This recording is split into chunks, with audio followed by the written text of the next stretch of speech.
How to prevent the blood sugar spike happening early in the morning. Now, I'm not talking about high fasting blood sugars. We talked about this in the past. I am talking about you wake up and your blood sugars are not too bad. It's like 90 to 100 milligram per deciliter. And then suddenly, like an hour later, and you're just doing nothing, just watching the news, your Dexcom or Libre is just beeping on you. Beep, beep, beep, beep, beep. Your blood sugar is 200. Your blood sugar is 200. You're like, what's going on? Oh, well, I'll tell you what's going on. And I'll tell you how to stop this from happening right now. Let's get started. So guys, this happens to a lot of you, right? So your blood sugar starts going up although you're doing nothing. Sometimes it goes up with coffee, and we talked about this in another video as well. But like sometimes you just do nothing. Now, what happens is, dawn phenomenon is something that definitely affects it. Dawn phenomenon happens like around after 4 or 5 o'clock, and then it pretty much ends around 6:30.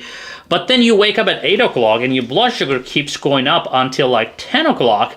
You're like, that's not dawn phenomenon, right? What is it then? Well, it is your cortisol. When you get up from the bed, your body says, okay, it's ready. It's time to get up and moving. We need something. We need something ready to go that is readily available. What is it? Sugar. Well, your liver stores that sugar in the form of glycogen so that if you're not eating right away, that sugar will maintain you. Because let's say you are late, you need to go to work, you just overslept, and you're like, you gotta get up and go. Adrenaline is pumping, cortisol is pumping, you need that sugar, otherwise you're gonna collapse without eating, right? So that's how body is designed. So as a result, that cortisol that's kicking in the morning or right after you wake up actually makes the blood sugar creep up on you. Even if you're not like really stressed out, even if you're just sitting, that waking up is a stress response for the body to say, okay, something is about to happen, we woke up, we need to get something going.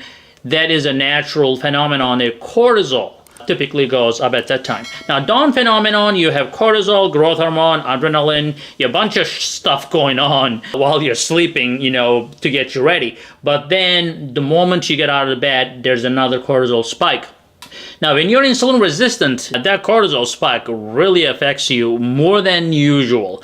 Like if I wake up at 80 blood sugar, right, and I do nothing, my blood sugar may go up to 90, maybe 95, but a diabetic can wake up with a blood sugar of 110, and their blood sugar may go up to 160, 180 without doing anything. And that's exactly what's happening. Now, how do you really prevent that? Well, since now you know what's happening, you can do a few things. Now, if you're taking insulin injections, let's say, I'm just assuming you're taking insulin injections, but as an easy way to deal with it, if you're on insulin already and you're supposed to take insulin for your breakfast, and most people don't eat right away, so you're like, you're going to have a breakfast in an hour from now, what you can do, if your blood sugar is pretty much going up every morning, you can go ahead and take that insulin early, because you're not going to drop because your blood sugar is, you're just going to go up unless you do something. So you can take that insulin instead of like 10 minutes before. You can take that short-acting insulin maybe 30 minutes, even 45 minutes before, and then see what happens. I think that's a trial and error. You can decide how early to take. Another thing is, again, if you're on insulin, even on a pump or anything like that, then you can just have your endocrinologist adjust your pump, which I do that all the time, just to adjust for that couple hours in the morning. The third thing, that if you're not on insulin and you're like, doc, are you trying to put me on insulin or what? No, I'm not. So if you're not taking insulin, of course, one thing you can do is take a nice walk, go out and do something early in the morning while it is still nice and chilly, fresh air, that's definitely going to help you burn those calories. But another thing you have to keep in mind is to eat something, because guess what?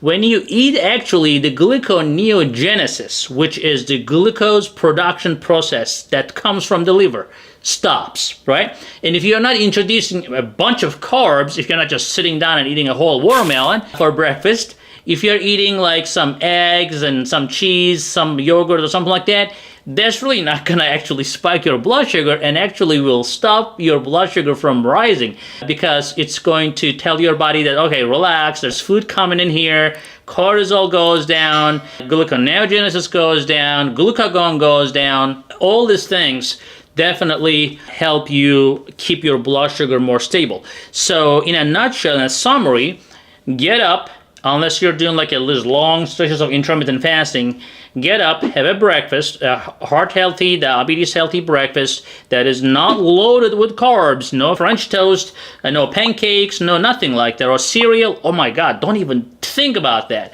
If you can get rid of those bad food but have some good, hearty food for your breakfast, that's going to help maintain your blood sugar better.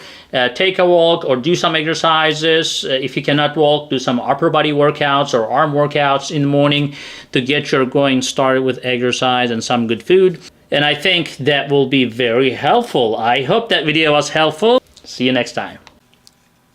Hey guys, I hope you're enjoying this channel so far, and I hope you subscribed already.